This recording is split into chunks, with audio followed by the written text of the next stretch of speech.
Your next comic, give it loud for everybody for Anthony Eugenio. We're gonna have your next comic. Very funny. Wayne Russell, everybody. Welcome to the Open Mic Pain with Anthony and Wayne podcast. Why, hello, everybody. Welcome to an open mic pain with Anthony and Wayne. And I gotta tell you guys, I commit to my art. And today we are going to talk about our joke writing series joke, Ghost Pride. Because that's a joke that Wayne wrote that we are doing together. And we both have performed it since we've done the first podcast one time. So we thought that this would be good to do the intermediate podcast of kind of what we learned the first time doing it. So first of all, here at my co-host, Wayne Fuckboy Russell. How you doing, buddy? Fuckboy. I'm doing good. Yeah, do people still say that? I don't know. I don't know if- I don't think so. No, because I was before that, then that happened, and now I think that I'm even, there's after that now. That's how old we are. We're like 2 generations away from jokes. Oh, fuckboy. That's a really good term, though, Yeah, for this episode. I'll give you credit for that. thank you. Give you credit. But like you said, we both performed this joke very differently. And we weren't going to do an intermediate episode, but I think based on how they went, mine in particular, we wanted to have a little bit of a talk about what's going on with it, I guess. Yeah, do you want to start with mine because it's the milder story? But I guess milder, yeah. I guess that's the word to use for it. Yeah, go for Milder. it. Let's start with yours. So, we did the burn, whatever, feels like a month ago now, and we were practicing the same set. It was a month ago. There you go. So we were practicing. No, almost a month, yeah. Almost a month. So we were doing the same set for that. And once we finished our first set after that, I think was the safe, was the safe. So we determined before we went to the safe that we were just going to do all new shit. We're like, all right, let's just have, like, this is for us, this set. So just do all the things you wanted to try. And I decided to throw Ghost Pride in there because, I could fit it in with my Ghost Socks bit that I always wanted to try. And then I tried a whole first half. And, this is the first time we did it was my joke that we did the one on. And then this time it's your joke.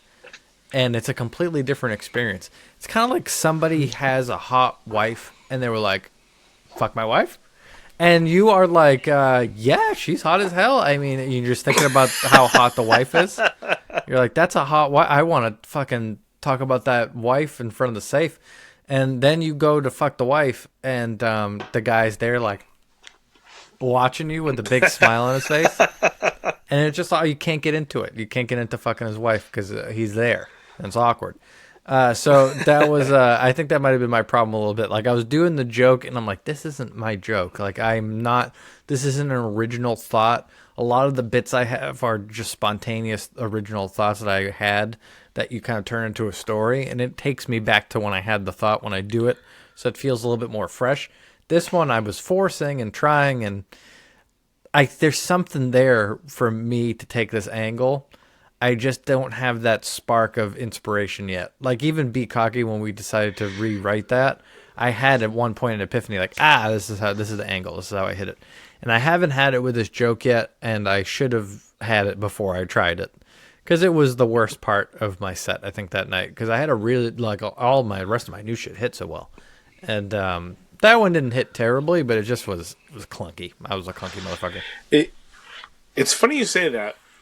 And I never felt that with Be Cocky. Hey, you're comfortable fucking people's But lives, you weirdo.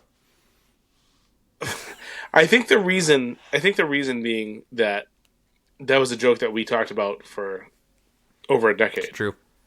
Really, as So much mine as I it was don't- yours at that point. It's kind of like a 50-50 joke. Yeah. I would say that's probably pretty accurate. It was really interesting, though, sitting in the crowd and just listening to your take on my idea. It's true. That is an interesting feeling. It really is. And yeah, it probably didn't go as well as either one of us had hoped, but I think there's some promise in there. I'd like to do a swap set one night. That'd be fun. Like where we just we've kind of talked about this, where I feel like I could do so many of your jokes.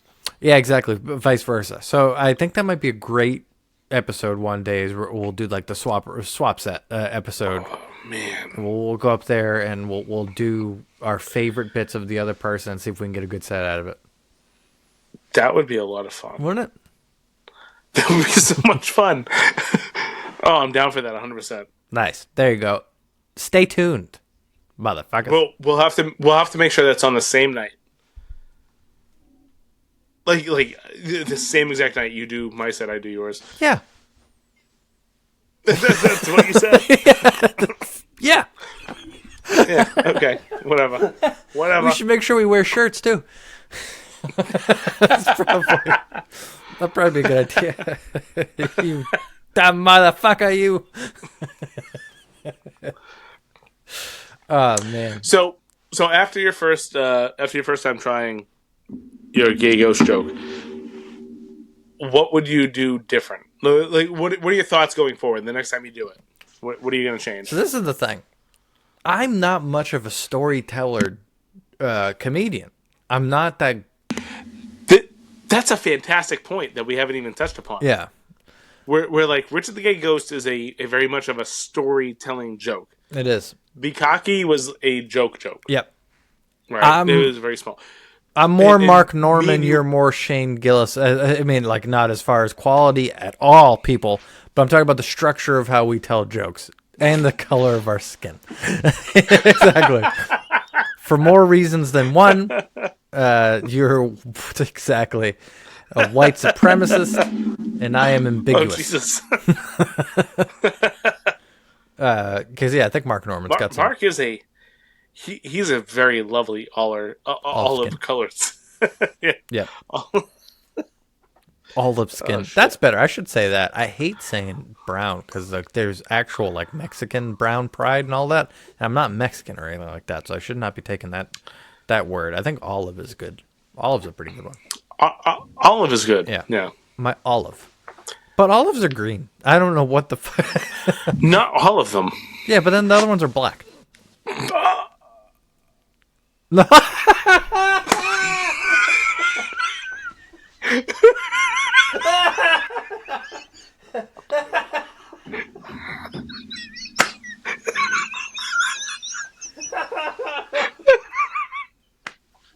Oh, you piece of shit.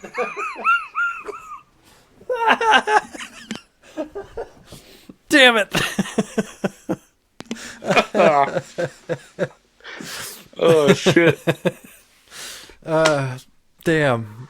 That was fucking magic. that was like you disappeared from the stage and you just whispered behind me. You're like, I was here the whole time. And I was like, ah! Oh man. Oh. That was good. That was good. See, so that so perfectly illustrates the point. I like God. jokes. That's what I like for comedy. That's what I do as a comedian. I try to. I'm very much. I did 7 jokes in 5 minutes the other night when I did a show at the point, and it's gonna be so hard to get through this. Just so perfect. And yeah, those type of things, like we saw Josh Day performed with us at Strange Brew. He's very much a joke teller too, and it's just like it's such good comedy. I love it, but I am envious. I am envious. You all right over there? Mother man, he's like my fucking wife. He can't tell his own joke without laughing through it and dying at it. I told my wife she could never be a stand-up comedian because she'll be like, knock knock, who's there? I'm laughing at your laugh. Your laugh was so good. Oh, it was so good. Oh, fuck. I tried to hide it. I tried to hide under the chair. You hit it because you went off the screen. Go ahead. Sorry. I had a Jimmy Carr laugh there. He got me with.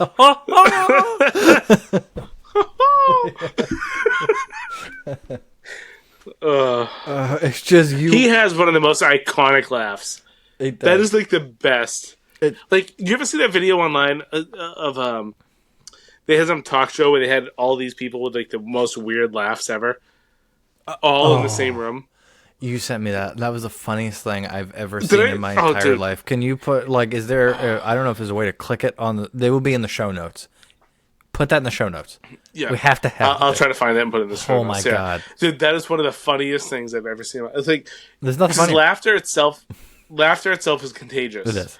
But when you have somebody with, like a laugh that is so outrageous, it's even better. And when you have 7 people with a laugh that is outrageous, all laughing at the same time, it's amazing. Man, it's like I was at a dinner one time with a woman who had this laugh that was so outrageously obnoxious.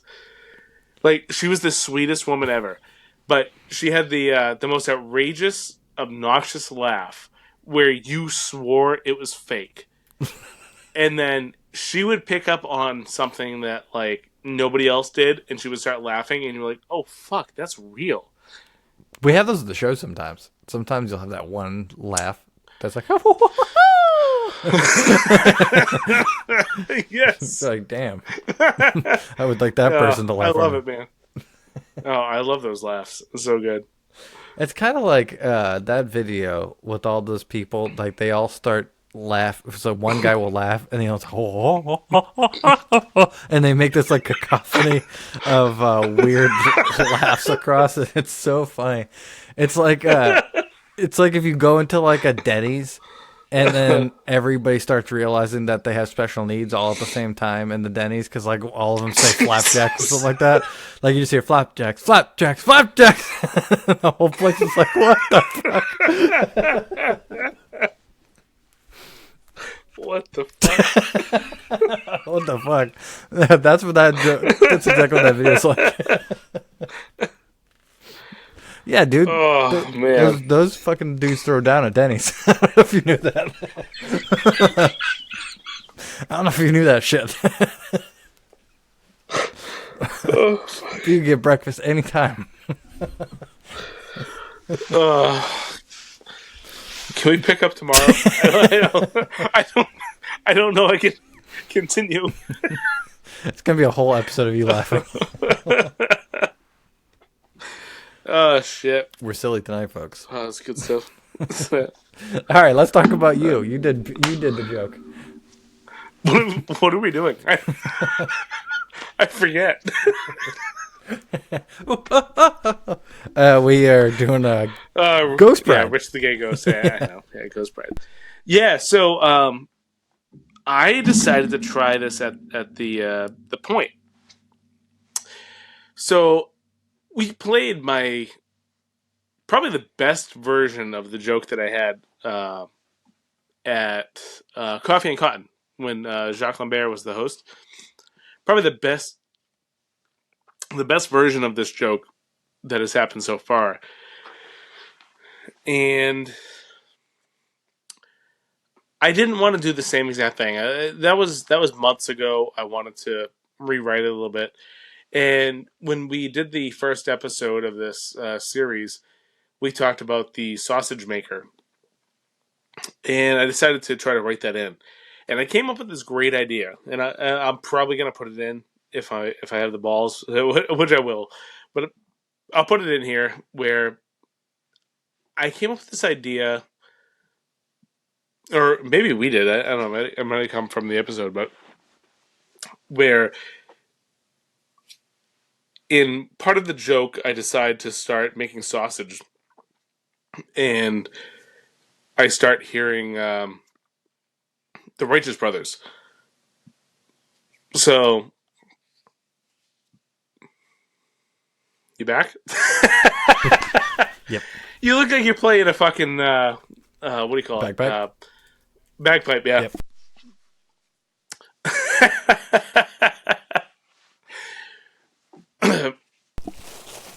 Where'd you leave off?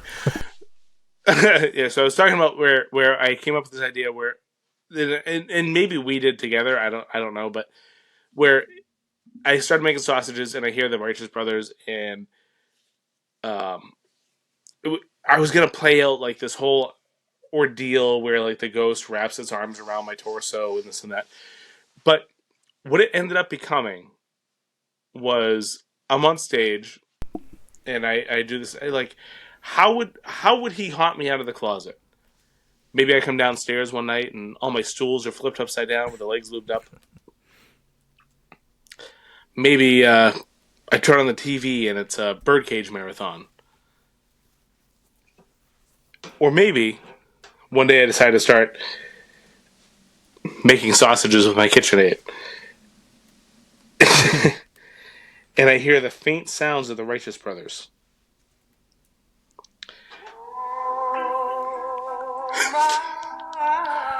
It's such a ghostly song. And the whole thing about it was, you know, I'll shut this off. And the ghost but the whole whispered. thing was like, That's how you do it. what? The ghost whispered. Oh. Wow. With a B. Yeah. Oh, what'd you think? Oh my god!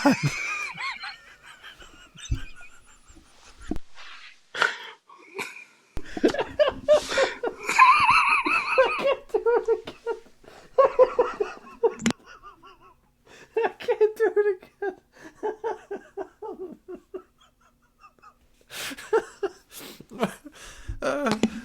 Your response was like you were really interested. Like you thought I said that, and you were like, What did you say? Or did you say the secret word? Fuck. The Pee-wee secret word of the day. Imagine if that was it. No, bigger with a God. B. Yeah. Okay. I almost said it. You fucking. Dude, anyways, so the that part of the joke that I wanted to do was just like I said. It was, you know, it was like maybe one day I'm making sausages with my KitchenAid and I hear the faint sounds of the Righteous Brothers, and what I did was I pulled the phone up just like I did just then, and I had the song playing in the microphone, which unfortunately it wasn't loud enough to hit the back of the room.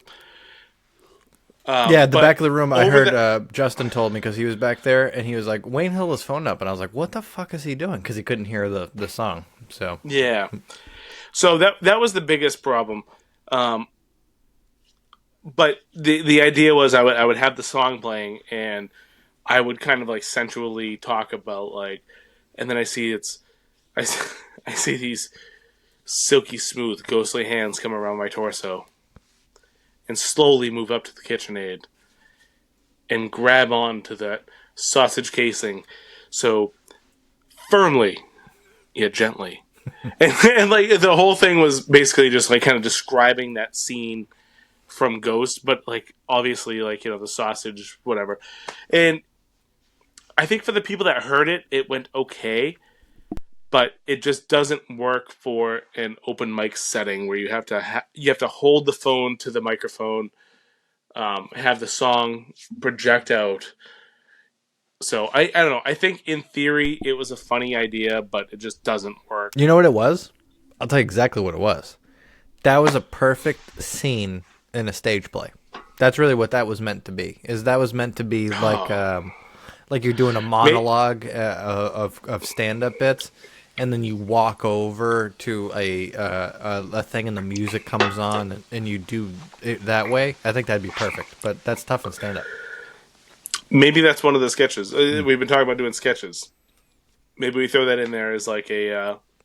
maybe Richard the Gay Ghost is a better sketch than a stand-up routine. I think you might be right, because I think that is a funny That's a very funny and easily way to show visually what you're talking about. Like even It the buying the house part, all that, getting the mail. just a matter of which one of us is Richard. It's true. It's true. Well, we're gonna bring in. Yeah, I know you do kind of look like a fucking ghost. Like I just gotta play with the transparency setting on my fucking marketing software, and you're ghost already. You turn it down, the background's still there. It's just I'm gone. It's just a shirt. I know. Damn, you're never around your kid. I mean, you're a ghost everywhere. Oh fuck. That's So- a fantastic so idea. This is a sketch, everybody. We're gonna abandon this joke. Maybe, but here's the thing: like the first few times I did this joke, it went really well. It went really well at Coffee and Cotton the first time I did it.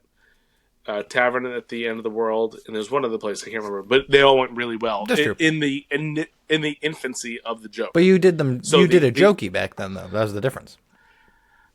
I did them jokey, yeah. So that was my thing. I was trying to do something a little different, maybe channel a little bit of Connor, Yeah. you know, and it didn't work. Ferguson. It's not. But here's the thing. Excuse me. Here's the thing: is we talked about like finding our voice. That kind of thing is obviously not my voice. I'm not a showman. You know what I mean?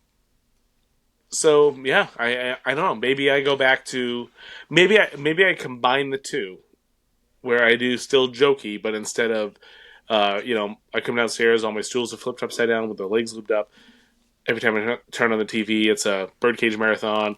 When I'm making my sausages, it starts caressing my torso, whatever. Yep. Instead of whatever I used to do, throw the bananas in the freezer. I forget what it was. Yeah. but Replace your birdcage reference with that. Nobody's gonna get that. Keep saying that. Allie got it. Yeah. We see hundreds of people, and you'll find one Yeah, that's I like, know. she saw birdcage. I know. What's a better reference, though? Are you asking me what's a better gay reference than birdcage? Are you fucking kidding me? There's millions. What's a good, not obvious reference? Queer eye for the bald guy? It's fucking, there you go. Oh God, that seems. I mean, Way better, Bald guy. right? Don't you ever let me walk up to the plate and throw me a pitch and say, yeah, I can't hit it.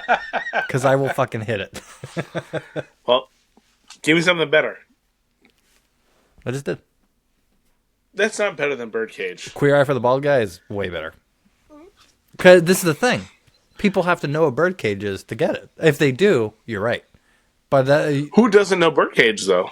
I guarantee you. I've never seen the movie. I know what it I is. guarantee you. How about this? This is a challenge. We're going to update you, podcast folks. Next time we go to the safe, because I think that's the next mic we're going to do. Maybe. Wherever we go. We'll ask everybody there. Let's bet on percentages. You said who doesn't know, so you're going to say high percentage. I will give you some that won't, obviously. But what percentage of the people in the room are going to know it? You said who doesn't, so it better be a high number. What percentage? 10 people. I would say 75. I would say 75%. Know that Birdcage is a movie about a homosexual person Okay, so we're going to ask 10 people. involving. Let's try 10. That means 7 of them and a midget will have to say that they've seen it. And then you'll be right. Wow. They're half All right. people, okay? Like, not in soul, but in body. What are we talking about here?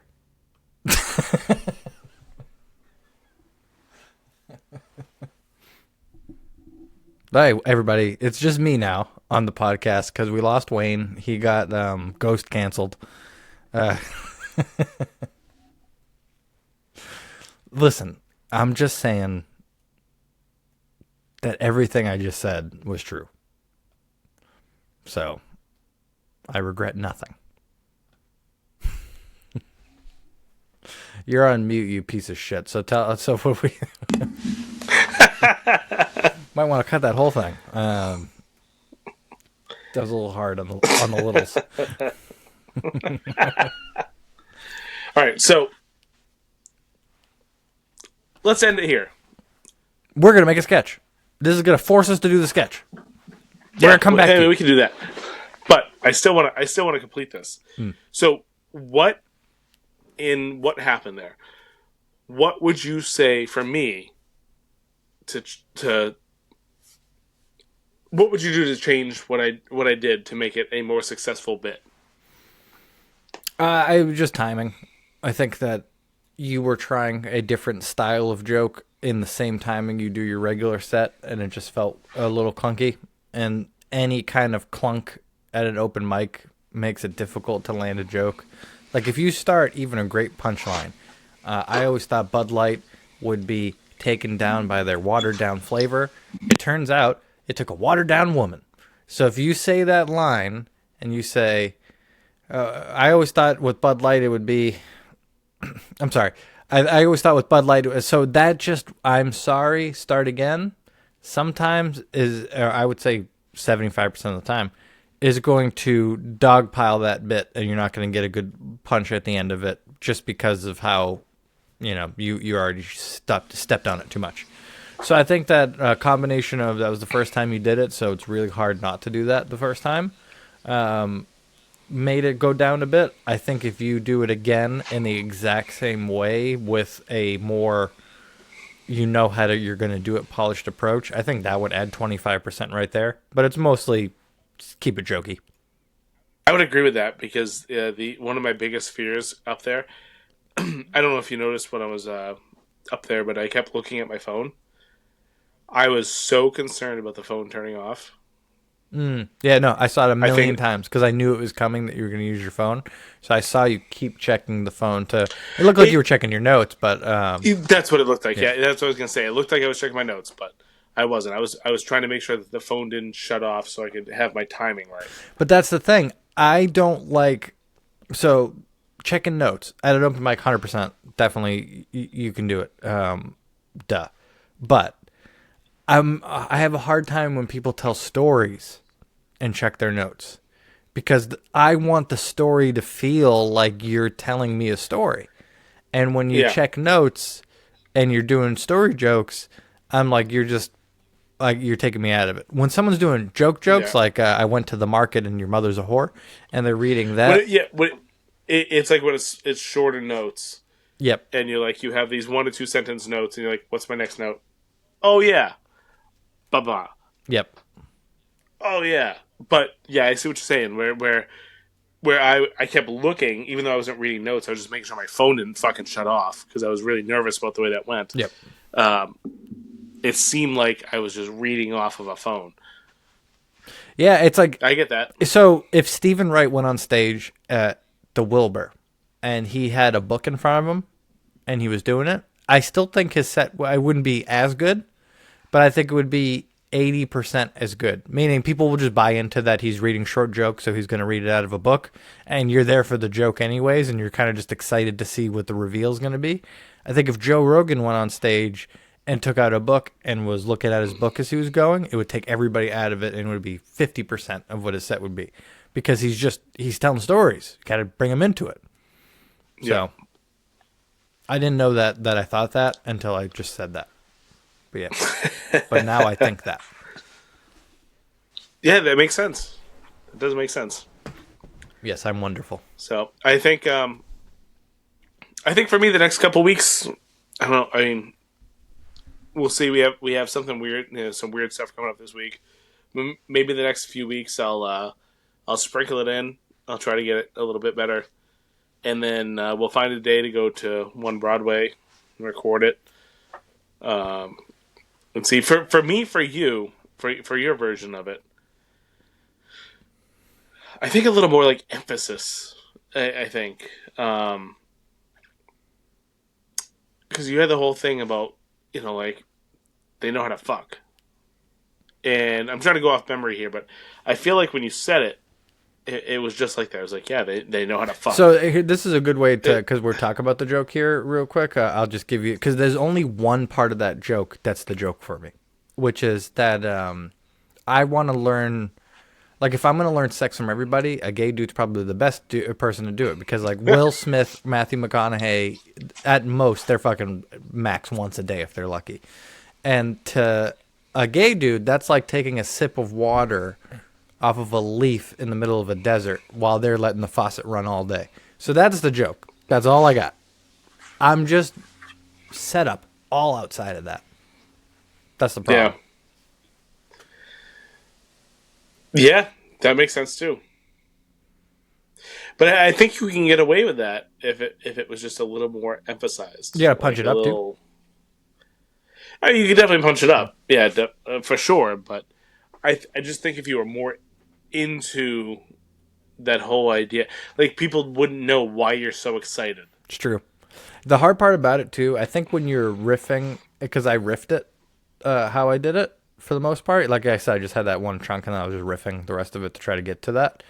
I think that when it's not your joke like that, your riffs are gonna be way weirder because it's not your thought. Man, that's true because yeah, that makes a lot of sense because you know in your head when it's your joke, you're like, all right, I'm going from A to B to C to D, and if you forget your line or you're not quite exactly where you want to be, you know, like, okay, I'm at B, I'm trying to get to C, I can't remember what I'm supposed to say, but I can kind of riff it to get to that point. So when you're on the opposite side where you're just trying to do it for whatever stupid fucking reason we're doing it now, you're trying to get through it, but it's harder to riff because it's not your thought. You don't necessarily know at this point why you're trying to get to this point in the joke. Yeah, because sometimes, so for me, every one of my jokes that I actually write are inspiration based. I mean, I never sit down and go, I'm writing, and then I go, that's funny. It's just, it happens to me randomly throughout the day, or something will happen, I'll go, that's a bit. And it's beautiful. It's a beautiful moment that you have. But when you're on stage riffing that bit idea, all the peripheral feelings of that moment you can draw off of. You don't know it, but you know if you're riffing on eating a sandwich because you had a bit moment while you're eating the sandwich, you might think about the chips that you had with it when you're riffing on stage and how funny they were. I don't know why I'm talking about a sandwich, but you know what I'm saying. Metaphor for good joke. Fuck. And you don't have that when you didn't actually eat the sandwich. It was a good metaphor. I just needed to finish. It was a great metaphor. I just had to finish the thought, everybody. And yeah, you get it. You get what I'm trying to say. I'm hungry.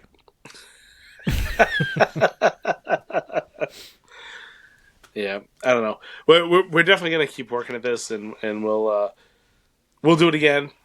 Keep trudging along. I don't know. It felt unnatural.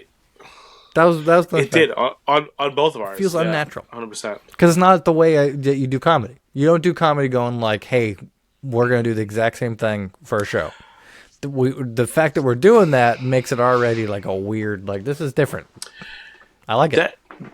That's an interesting thing. Like that's the reason I didn't do this joke the way that I normally do it is because of this podcast. I felt like I had to change it because we played what the best version of it was so far. And it's like, I can't just go do that in a better, like with more confidence and expect it to be better. I had to punch it up and do something different. And I don't know, maybe that is the way to do it. I don't know. Maybe having Righteous Brothers playing is the way to do it, but it didn't feel like it that night. It could be. Yeah, I think the best thing to do, if I were giving you advice, I guess that's how we'll wrap it up, is maybe the way that you played it on the show last time, you need to go up and try to do that again, but it will go differently when you do it again. Meaning you'll pick up another tag somewhere, you'll pick up another angle. Just be open to that, but plan to do it that way. And then I think that will organically build the bit into something different. That's a really good point, where we've talked about this before, where you can't just go up and do something and take any sort of feedback or information from the first time you ever do it, because maybe it's just wasn't for that crowd. But let's say I go up and do that same exact thing, and I do it in a different setting, it might fucking kill. Yeah. Because in the recording that I have of that, there were a couple people that were dying laughing, but it was only a couple out of the however many people in the front that could hear it. 7. Yeah. What's that? Was that like 12%? But let's say you're in a room full of 40 people, and everybody can hear it. Maybe that turns to 50. It's true. Maybe it turns to 70. I don't know. Nope, that completely makes sense. That completely makes sense. I should have something. I yell at you for not having something interesting to say after you go through a long thing, and you just go, "Yep," and I just did the same thing. What a fucking piece of. God damn it! Say something funny, you little clown. It's hard when the other person is so eloquent. I know. So, just gonna say. I know. This must be like what it's like talking to me every time. No, I think what I was, because I had a thought I wanted to say, which was the being open when you're doing new bits. Because I have a little topical, I guess it's not really that topical, but it's Israel, it's called Not in Israel joke, because I have a joke that has nothing to do with Israel itself, just has to do with tangentially a porn star that was involved with it. And I do a setup to it, and the punchline has gotten a great laugh every time I've done it. And the setup gets light chuckles. What a setup to me is meant to do. Not be crazy, just at least something that gets you there. But I did it the other night, and the setup got the same laugh as the punchline, basically, or even more. And I didn't let it breathe enough, because I wasn't open. I wasn't open with the bit. You got to be like in the moment. It can go different. Let it go different. It might be better. Yeah. Oh man. Yeah, I remember telling you about that, where you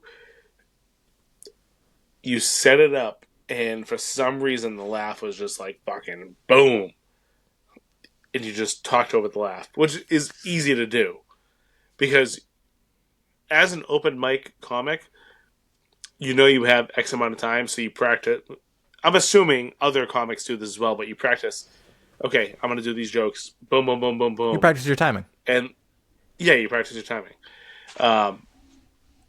But that's where, if you had a little bit more leeway, it would have been fantastic. Because if you could let that, like you said, let that joke breathe a little bit, and then just let that laughter die, and then say that punch, I think you would have gotten twice the laughter. Yeah, because it's almost like right now we do comedy parallel to the laughs. I mean, we just do our comedy, and the laughs happen or they don't happen in them, but it's kind of like another thing. Where in reality, you should be doing comedy with the laughs. I mean, you feel get the laugh going, and be present and realize that joke did something, and then make sure you enhance it with punches. Imagine working in a place where they didn't give you the time to make the sale. You know what I mean? Like, hey, Jim is about to buy this car. I just need like another 2 minutes. And they're like, no.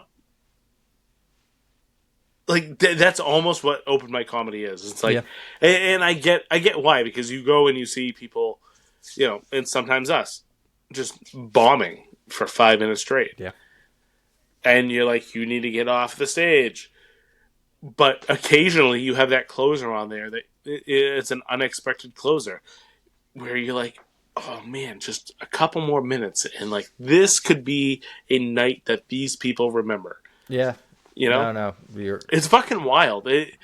It's a wild game. It's a management of people's anticipation, I think, is almost the best, perfect way to... that's a really good way to say it. Yeah, that's really how you can get better at comedy, is the better you get at managing people's anticipation. Because that is the key to getting people to laugh, is by you think you know what they're anticipating, and you manage that to misdirect them.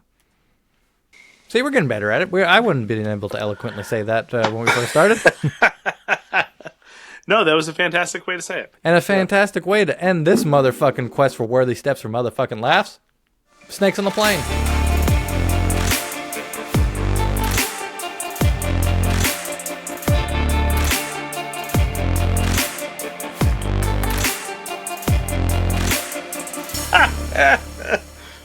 Bigger. Oh, you piece of shit.